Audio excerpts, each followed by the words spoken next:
I'm Dr. Yasmin Sekon and I'm the Senior Examiner for Marketing, Leadership and Planning Unit.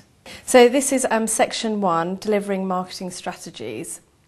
The main ethos of this section is about understanding marketing strategies and the impact it can have on the organisation, and how you need to think about what a marketing strategy is, but more so critically evaluate a marketing strategy. So it simply isn't enough just to think, oh, this is a marketing strategy, this is the way we do it, but how does it impact the organisation? And start to think about marketing beyond just a functional level. Think about it at an organisational level and at a corporate level. An example of this might be to use a case study.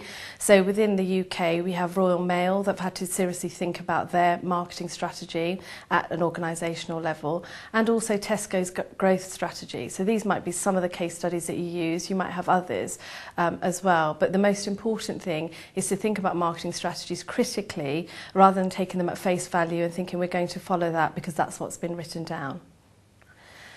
The other key part of this unit is analysing the organisation's mission and vision, and it's thinking outside of the box. So not just we have a mission, we have a vision, what is it actually there for? What's the worth of it? So if you have got a blank sheet of paper and you have to write a vision and a mission, exactly what do you need to think about? How is it actually going to motivate at an organisational level?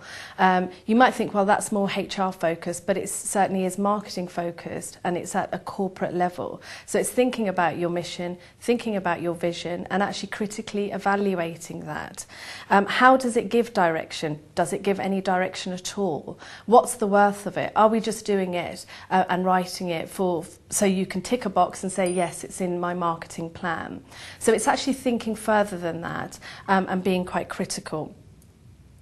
The other thing that's central to this section is thinking about the globalisation of organisations. So even if you are just operating in the domestic market, you still need to think about how globalisation has impacted your organisation. How does it impact your strategic audit? How does it impact your strategy and the way you develop it? Whether you're a domestic or a global organisation, you're going to have to think about the factors that impact it, how they impact it, and how they actually affect your decision making, both in the short term, the medium term, and also the long term.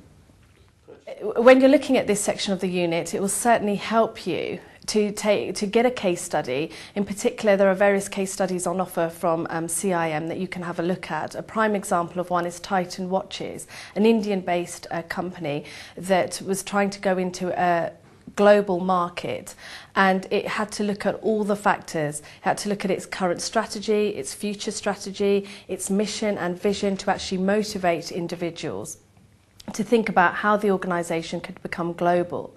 So my advice to you would be is to actually get an organisation. If it's your own, that's brilliant. If it's another organisation, use a case study, get your teeth into it and have a look at the organisational strategy, in particular the marketing strategy, and think about how does it actually feed through the organisation.